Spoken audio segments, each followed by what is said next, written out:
좋아요, 구독!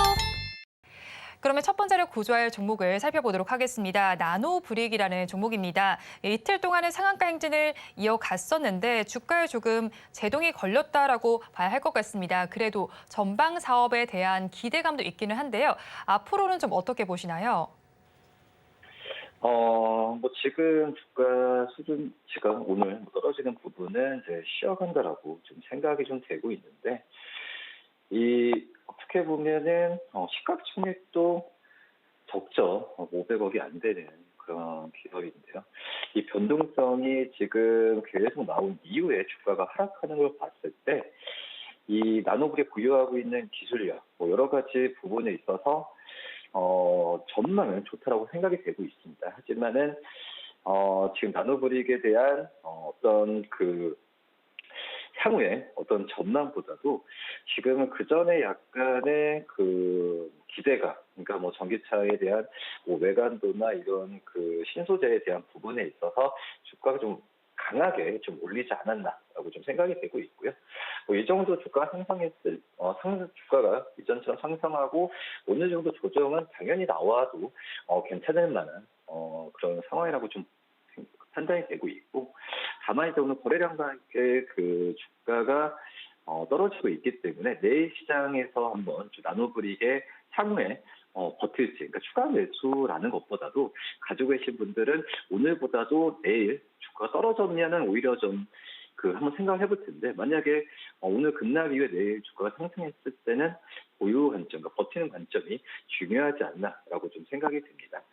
지금 나노브릭 같은 경우에는 이 신소재서 이 개발 기능성 나노를 기능성 나노 이 신소재를 개발 생산하는 업체인데, 좀 특이하죠. 기술력이 굉장히 독특합니다. 이 자기력, 그리고 이 전기력을 활용하면서 나노 소재의 이 특성을 좀 발현시키는 그런 기술인데, 뭐 그런 점에서 봤을 때는 색상이나 투과도에 대한 부분에 있어서 이 다른 뭐 전기차나 여러 가지 신 사업 쪽에서의 필요한 부분에 있어서는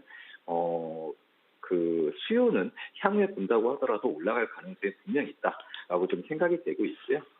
다만 이제 이 나노브릭의 그 경쟁사가 있죠.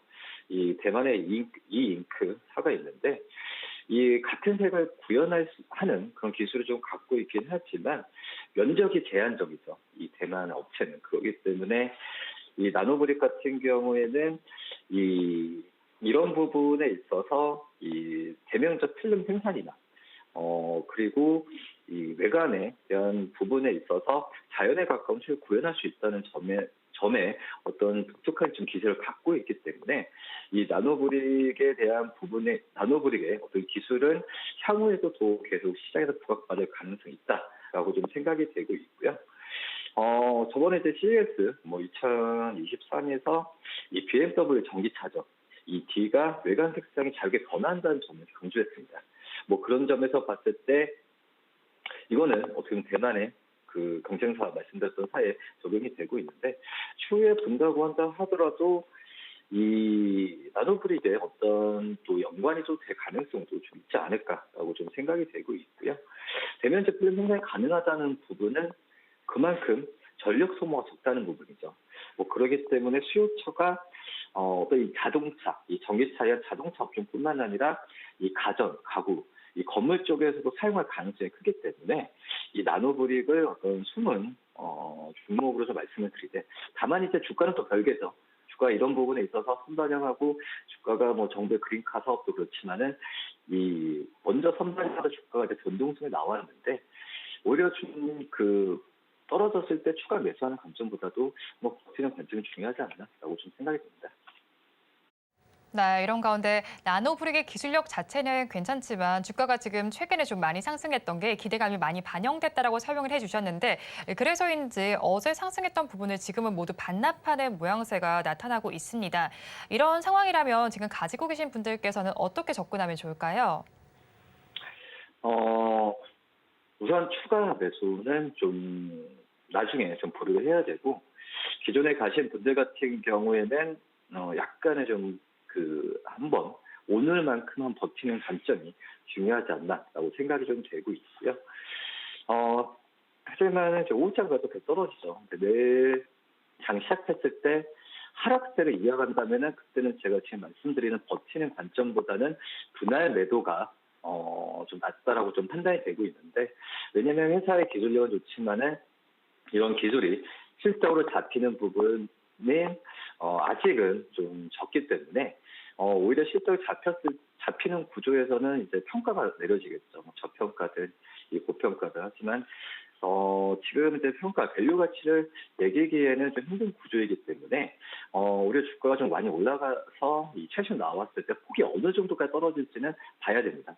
뭐 그렇기 때문에 오늘 장 끝나고 수급도 체크를 해야 되고, 이 내일의 실시간 추고도 체크를 해야 되기 때문에 오늘은 버티되 내일 좀 장 시작하고의 종목 이 가격을 좀 판단하는 게 맞지 않나라고 좀 생각이 되고 있고요. 그렇기 때문에 지금 1차적으로 목표가를 2,800원으로 말씀을 드리지만은 지금 목표가보다는 손절가 원래 2,200원에 계속 오자가 떨어지죠. 뭐 내일 장 시작했을 때에 만약에 주가가 좀 떨어지기 시작한다면 손절가를 2,000원까지 낮추면서 대응하는 전략이 맞지 않나라고 좀 생각이 듭니다. 나노브릭의 경우는 일단 오늘은 버텨보시고요. 내일 장 시작 이후에도 한번 살펴보시면 좋을 것 같습니다. 관련해서 지금 가격 전략으로는 목표 주가는 2,800원 정도, 손절 라인은 2,200원 정도 제시해 주셨는데 내일 장에서 2,200원 아래로 떨어진다면 한번 손절해 보시는 것도 말씀을 드렸습니다. 이어서 다음 종목도 살펴보겠습니다. 이번에는 덕양산업입니다. 그래도 올해는 자동차와 또 자동차 부품주가 조금 좋을 것이다라는 기대감이 있었는데 일단 지금은 또 주가가 빠지고 있단 말이죠. 앞으로 다시 또 회복이 될 수 있을까요? 이 덕양산업 같은 경우에도 지금 어떻게 보면 이제 우리나라 안에서도 이 도어 트램이나 어떤 자동차 쪽에서의 내장 어떤 이 부품 쪽에서도 이 기술력을 인정받는 그런 기업이라고 볼 수 있습니다. 근데 이제 재무상으로 본다고 하면은 2015년부터 2020년까지 이 중국 사업을 좀 축소했던 점이 있었죠. 그렇기 때문에 이 손익 구조에 대한 부분에 있어서는 지금은 다시 한번 봐야 되는 시기라고 볼 수 있겠고요. 우선 지금 이 덕양산을 영위하고 있는 크래시패드나 그리고 도어트림 같은 경우에 이 현대모비스의 모듈 사업과 좀 많이 비슷합니다. 그렇기 때문에 이 어떤 기존의 이 자동차 이 외장 어떤 부품 산업 쪽이 현대모비스와 비교를 경쟁사가 있기 때문에 마진을 크게 좀 남길 수 있는 구조는 아직 아니죠. 그런 점에서 보면은 이 질적 성장에 대한 부분에 있어서 이 덕양산업이 배터리 분야 신규로 진출하면서 이 부분이 주가에 모멘텀 작용하면서 그동안에 많이 올랐다라고 지금 볼 수 있겠고, 지금 오늘 좀 주가가 좀 쉬어가고 있는 상황인데 우선 오늘은 또 버텨야 되는 게 맞지 않나. 왜냐하면은 이 조정에 대한 부분에 좀 장 끝나고 또 외국인과 기관의 어떤 수급이나 이런 부분 정확히 체크를 해야 되지 않을까라고 좀 생각이 되고 있고요. 지금 현재 본다고 하더라도 작년에 이제 영업이익이나 순이익 올라가는 흑자 올라가는 폭이 좀 좋아지고 있습니다. 그러기 때문에 재무적으로나 또 이제 이 신사업에 대한 기대감은 물론 이제 덕양산 주가 먼저 선반영을 한 경우는 있지만 이 안정적으로 어떤 주가 재무제표나 이런 부분이 좀 갈 가능성도 저는 없지 않아 있다라고 좀 생각이 좀 되고 있고요. 그리고 지금 현재 기아 그리고 해외 쪽에서의 이 배터리 어셈블리가 덕양산을 통해서 좀 공급이 되고 있습니다. 그렇기 때문에 이 매출액은 또 증가 추세가 좀 나오는 과정이라고 좀 생각이 되고 있고요. 지금 현재 본다고 하더라도 주가 수준이나 많이 좀 올라왔죠. 많이 올라오는 과정에서는 약간의 추가적인 매수 관점보다도 한번 좀 지켜보는 전략이 우선 1차적으로 필요하지 않나라고 좀 생각이 듭니다. 네, 일단은 질적으로 성장할 것으로 예상이 되는 만큼 지켜보자라고 말씀해 주셨는데 앞서서 이제 버티자라고 전략을 제시해 주셨습니다. 그렇다면 덕양산업의 가격 전략은 어떻게 가져가면 좋을까요? 우선 앞서서 나노브릭과 마찬가지로 내일 오늘 내일 반등을 안 한다면은 약간 버티는 것보다도 분할 매도 관점이 좀 좋다라고 좀 생각이 되고 있고, 뭐 지금 현재 뭐 목표 손절가 저도 한 8,000원 정도에서 반등을 하면은 추가적 매수도 한번 봐야 되지 않을까라고 했지만, 지금 현재 주가 수준이 뭐 8,000원까지 거의 깨는 분위기로 가고 있기 때문에 내일 시장에서 뭐 그 주가 떨어진다면은 손절가를 뭐 7,500원이나 7,800원 정도, 여기까지 떨어지면 또 급락이겠죠. 뭐 그러기 때문에 그때는 이제 분할 매도를 하되, 그 전까지는 어떤 버티는 관점, 추가 매수는 당연히 좀 오늘 오후장 가서 떨어지고 있으니까 안 되고, 내일 장에서 반등폭 좀 커졌을 때 좀 추가 매수. 하지만 지금은 어떤 리스크 관리나 이 매도 부분을 먼저 챙겨야 하기 때문에 뭐 이런 손절가 좀 지키는 게 낫지 않을까 판단됩니다.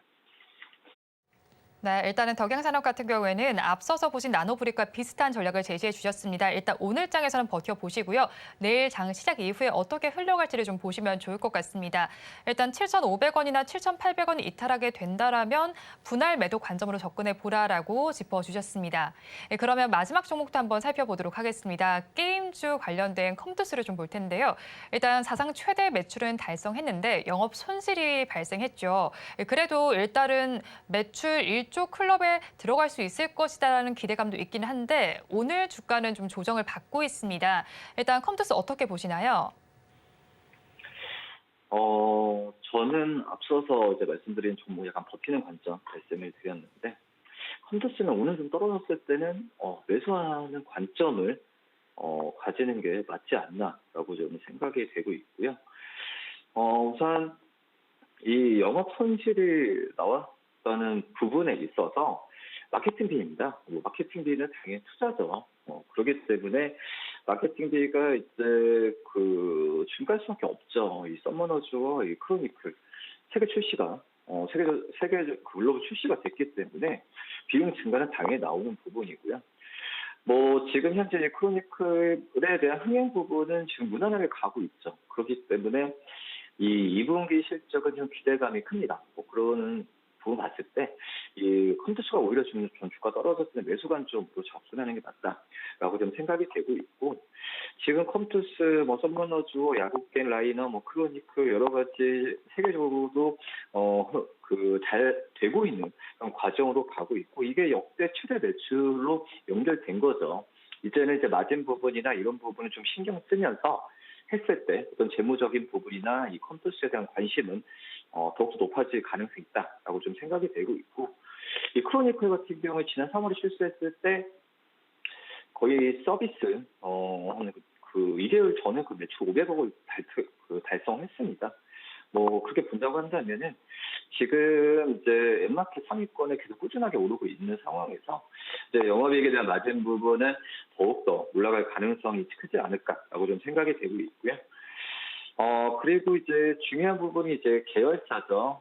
뮤직 스튜디오나 이 마이뮤직 테이스트, 이 중심으로 미디어 콘텐츠 산업 쪽에서도 지금 실적이나 이런 부분에 기대감이 좀 큽니다. 아시겠지만 우리나라 K-팝 다 좋아하죠. 그래서 이제 K-팝 공연으로 인해서 이 어떻게 보면은 이 미디어 쪽에서의 사업 부분은 제가 본다고 하더라도 다른 컴투스의 새로운 먹거리가 분명하다라고 좀 생각이 되고 있어서 이 컴투스에 대한 우리 주가 떨어졌을 때는 매수 관점을 하는 게 맞지 않나 좀 생각이 되고 있습니다. 네, 컴투스 앞으로가 조금 더 기대된다라고 말씀을 해주셨고, 뭐 자회사들 관련해서도 관계사들 관련해서도 조금 훈풍이 불고 있다라고 말씀해 주셨는데, 그렇다면 일단은 떨어졌을 때 매수하자라고 말씀해 주셨지만 가지고 계신 분들은 일단 떨어지는 만큼 불안하실 텐데요. 가지고 계시는 분들께서는 어떤 전략을 가지고 가면 좋을까요? 우선 뭐 긴 호흡으로 버티는 관점을 좀 말씀을 좀 드리도록 하겠고요. 이 컴투스가 또 뭐 주도하는 정책이나 여러 가지 면에서 봤을 때 결국은 다 좋아질 가능성이 굉장히 좀 높다라고 좀 판단이 좀 되고 있고, 뭐 게임주들이 전체적으로 올해 상반기에 뭐 이제 2차전 이제 뭐 반도체 소부자 그리고 멘터 뭐 여기서 철저하게 소외가 됐었죠. AI 산업과 함께 뭐 그런 점에서 본다고 하면은 이 순환매 관점이 아직 잘 들어오지 않고 있는 상황에서 뭐 콘텐츠 간의 문제가 아니라 이 게임 업체 전체적으로 이 분위기가 좋아지는 시점이 또 순환매 관점에 들어올 시기가 분명히 올 거라고 판단되고 있습니다. 물론 이제 상반기 때는 지켜봐야겠지만 이 하반기 때 분명 올 거라고 판단되고 있어서 기존에 가지고 계신 분은 보유 관점 좀 말씀드리도록 하겠고요. 뭐 신규 접근하시는 분들 같은 경우에도 1차적 목표가 75,000원, 손절가 62,000원 말씀드리면서 대응하시기 바라겠습니다. 네, 일단은 컴투스에 대해서는 게임 산업 전반이 좀 훈풍이 불 때를 기다려보자라고 말씀해 주셨는데 일단은 가격 전략에 대해서 목표 주가는 75,000원, 손절 라인은 62,000원까지 제시를 해 주셨습니다. 그런데 추가로 하나를 더 여쭤보고 싶은데요. 테라사이언스라는 종목입니다. 일단 2차 전지 사업 목적을 추가한 종목이긴 한데 지금 장에서는 힘을 내지 못하고 있죠. 지금 가격 제한폭 가득 채워서 30% 가득 채워서 내려가면서 2,625원을 가리키고 있는 상황인데요. 그러면 차장님께서는 이 종목은 어떻게 보시나요? 글쎄요. 뭐, 이 기업에 대해서도 자세히는 좀 안 봤지만은, 글쎄, 이런 것 같아요. 이제, 바이오 사업을 하는 어떤 본업과 상관없이 테라사이언스도 이제 뭐 리튬 사업이나 여러 가지 부분에 있어서 얘기를 하고 있죠. 뭐 그런 점에서 봤을 때는 모든 기업들이 그런 것 같습니다. 2차 전지 사업이나 어떤 주가에 대한 부분에 있어서 그 진출한다는 부분이 주가는 분명히 실제로 작용할 수 있겠지만은 뭐 그거에 대한 어떤 그 기술력이나 뭐 구체적인 뭐 그런 사항이 나오지 않는다고 한다면은 지금 우리나라 이런 시장에서는 그런 차익 실현에 분명히 좀 맞게 돼 있습니다. 뭐 그런 점에서 봤을 때는 지금 테라사이언스 그래서 좀 많이 아쉬울 수도 있으시겠지만 제가 본다고 하더라도 그러면은 뭐 매도라는 것보다도 한번 내일 주가 반등을 안 했을 때는 한번 좀 깊게 한번 좀 고민해 보시는 것도 좀 괜찮지 않을까라고 생각이 되고 있고요. 그렇기 때문에 뭐 이런 하한가를 뭐 간다고 하더라도 기업이 어떤 적극적으로 소명을 하고 그 다음에 어떤 그 사업에 대한 부분에 뭐 크게 변하지 않는다고 한다면 뭐 그런 기존에 가지고 계신 분들은 보유 관점을 또 유지하시는 것도 나쁘진 않다. 이렇게 좀 정리하겠습니다.